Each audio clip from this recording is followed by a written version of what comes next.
नमस्कार, मी बालाजी शिंदे आणि तुम्ही पाहताय लोकाशा टीव्ही। मसाजोग गावचे सरपंच संतोष देशमुख यांच्या हत्या प्रकरणामुळे सध्या राज्यातील सामाजिक आणि राजकीय वातावरण प्रचंड तापलंय। राजकीय वर्तुळात देखील याचे पडसाद दिसून आले होते।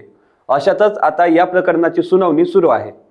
या सुनावणीवेळी मुख्य सरकारी वकील अमरजीत सिंग गिरासे यांनी लॅपटॉप खंडपीठाचे न्यायमूर्ती सुशील घोडेस्वार यांना दिला आणि इतके धनंजय देशमुख ढसाढसा रडत कोर्टाच्या बाहेर पडले।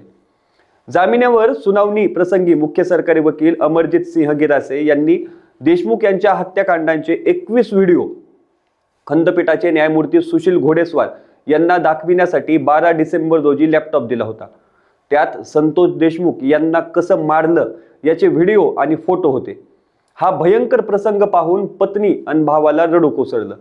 संतोष देशमुख यांची पत्नी आणि भाऊ धनंजय देशमुख कोर्टाच्या बाहेर आले।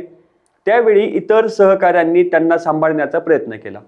सुनावणीवेळी सोबत असलेल्या नातेवाईक वकिलांसह त्यांचे चुलत बंधू जगदीश देशमुख यांनी दोघांना आधार दिला। यावेळी कोर्टात साक्षीदार, CDR report, CCTV footage, audio recording, न्यायवैद्यक प्रयोगशाळेचा अहवाल सादर केला गेला।